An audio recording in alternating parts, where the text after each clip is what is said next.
Let's move now to our fires. Much of Oregon is on fire. The Oregon Department of Forestry reports tonight there are 38 active large fires burning across the state. They've burned nearly 1 million acres now. This map gives you an idea of where they are, mainly in central and eastern and southern Oregon, let's just say most of the state. On social media, there are many dramatic pictures and clips. This is a burnout operation at the Durkee fire. The fire has already consumed 270,000 acres, making it the largest in the country right now. Burnout operations like this take fuel away from the fire before it actually arrives. This is a picture from the Crazy Creek fire in northeast portion of the Ochiko National Forest, which is east of Prineville and south of Mitchell.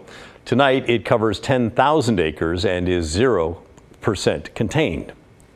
And this is video from the telephone fire in the Malheur National Forest. It's burned 140,000 acres there.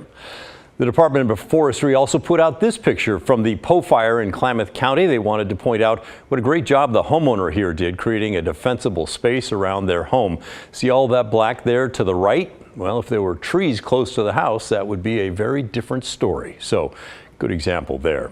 And if you're wondering if folks are arriving in Oregon from other parts of the country, yes, they are. Here are some of them. The National Interagency Coordination Center apparently sent this jet across the country, bringing fire crews to Oregon to help out. Welcome to Oregon. It's good to have you here. Finally, check this out. The Forest Service announced that 1 million gallons of fire retardant have now been put into planes at the Redmond Air Tanker Base. It's the earliest date ever recorded for using that much retardant in Oregon. Gives you an idea of how much is burning. All right, now let's bring in our expert, Chief Meteorologist Matt Zaffino, for a closer look at conditions around the fires, what's expected over the next few days. And Matt, at least they got a little bit of rain out there? They did, Pat, and it helped a lot. And it was actually some substantial rain, which the likes of which we haven't seen in weeks, if not months, across parts of the state. So I want to take you back to yesterday. This is a picture from one of the webcams operated by the University of Oregon. This is out near Monument, Oregon. There are several fires in that area, but what caught my eye when I was scanning around looking at this was that is a really strong shower or shaft of rain, probably a thunderstorm, but the point is they were getting rain, some really beneficial rain, and the amounts were impressive. So we'll take you over to Eastern Oregon. Here's Baker City, here's Huntington. The community of Durfee is right in here, hence the name of that fire, the Durfee fire, right? And look at the rainfall amounts that we got in this region. Half an inch, place called Blue Canyon, south of Baker City. Morgan Mountain, which I believe is in the footprint of the Durfee fire, had nearly half an inch of rain. Farther west, Prairie City had 0.61 of an inch. And then up in Union, east of La Grande, they had 1 inch diameter hail. So it was a really wild day. The other thing that happened when they got the rain, of course, heavy rain like that, humidity came up. It was at one point last night in Baker City like 78%, which is fantastic because the fire behavior becomes much more manageable when it's high humidity. It doesn't spread as rapidly and as erratically with the high humidity because it can't. So that was a benefit as well. On to the smoke, and you mentioned the 38 fires. I mean, you can see them here in the Cascades. You can see the ones in Washington. Keep your eye on that one. I'll come back to that. Then the other fires in Eastern Oregon, Lone Rock, Cow Creek, and of course the Durfee fire.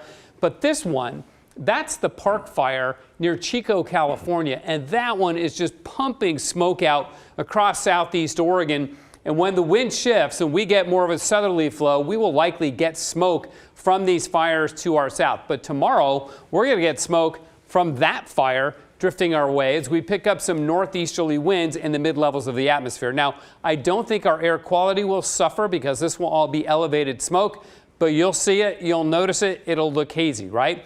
Okay, so what about the increase in the amount of wildfire we're seeing? It seems like every year we're getting more and more. Although we had a below average year in Oregon last year, but the West did not. And I don't know, it's been like 4 summers since I've been able to go backpacking in British Columbia in the summer because it's always smoky up there, right? So here's South Central Oregon, and look at the increase in the number of what we call fire weather days from 1973 until the last year we had complete data, last year, 2023.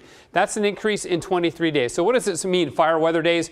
It's a combination of days that are hot, days that are dry, low humidity, and days that are windy. Days when you might see a red flag warning for fire weather conditions, when you would get rapid and erratic fire spread. And sometimes it used to be like we'd get lightning storms and you'd get some sleeper fires. They were kind of smoldering, didn't really flare up. Well, you get a fire weather day and they flare up really fast and they spread. But again, this points to the climate change fingerprint that's on our fire season. With the atmosphere being a couple degrees hotter than it used to be, that just sets a higher benchmark for the environmental conditions that fires like, hot and dry to spread, right? Now here's some good news for you. Looking west from our camera in the Dalles on the Oregon Veterans Home, this is live. We're not seeing any smoke from the microwave tower fire out near Mosier that flared up, last week, a couple days ago. And the winds are really strong out there, so the crews have done an amazing job on that. The winds in the Dalles will drop off overnight tonight after sunset.